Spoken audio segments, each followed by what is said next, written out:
Pode vir, Marcos. Lá vem o Marcos. Olá, humanos e exáticos. Mais uma vez, Marcos aqui. Espero que todos estejam bem. Na nossa equação de humanas de hoje, vamos falar sobre o período pré-colonial da história do Brasil. Um período que cai muito nos vestibulares e em concurso militar. As primeiras atividades econômicas do Brasil se concentravam na extração do pau-brasil.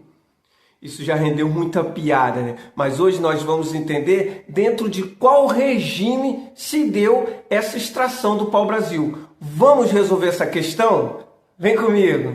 Não vai embora, fica um pouco mais. Ninguém sabe fazer e você... O dia 8 de março de 1500 não era um domingo qualquer. Domingo!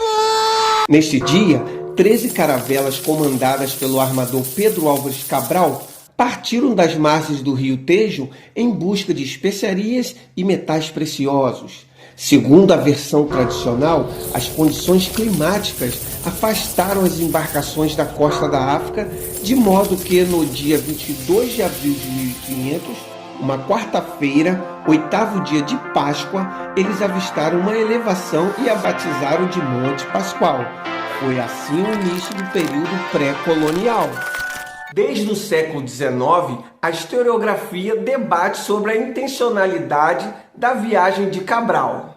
Muitos já afirmaram que existia uma grande possibilidade dos portugueses possuírem um conhecimento prévio que já existiam terras naquela região.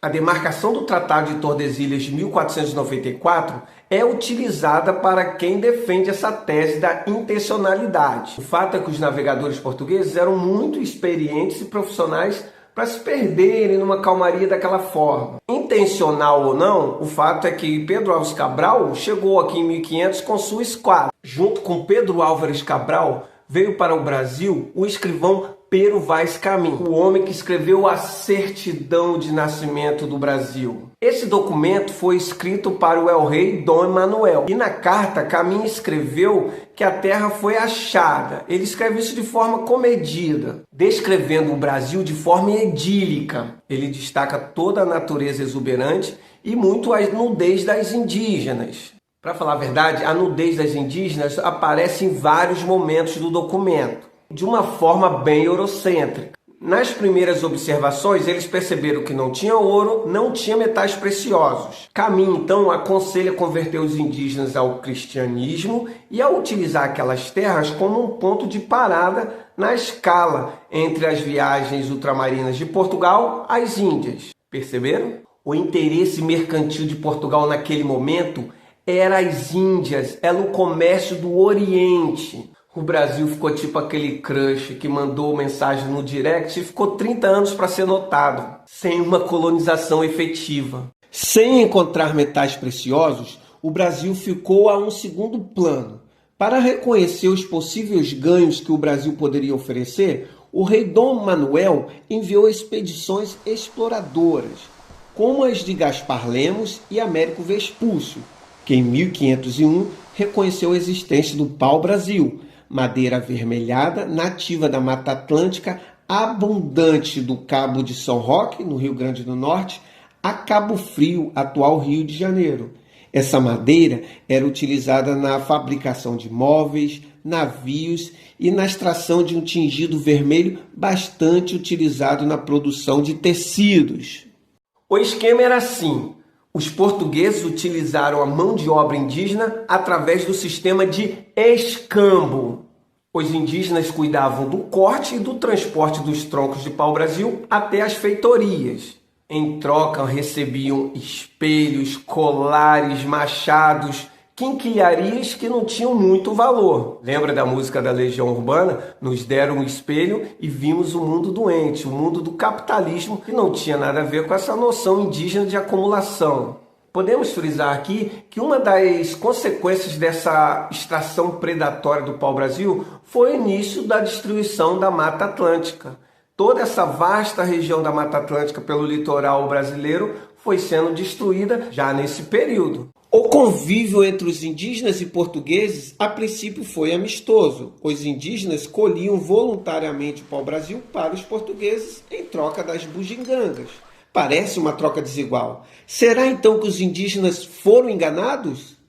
Não foram enganados. A economia dos povos indígenas não podia ser comparada à dos europeus, pois eles não tinham comércio e não trocavam as coisas de acordo com seu preço de produção.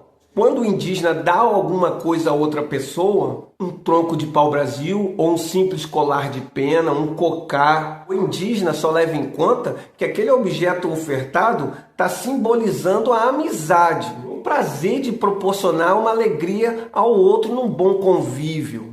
Em 1503, a extração do pau-brasil foi iniciada por um consórcio de comerciantes liderado pelo cristão novo Fernão de Noronha. Isso mesmo, Fernão de Noronha. A extração do pau-brasil era regida pelo sistema de estanco, ou seja, um monopólio real concedido pela coroa portuguesa a terceiros, como no caso de Fernão de Noronha.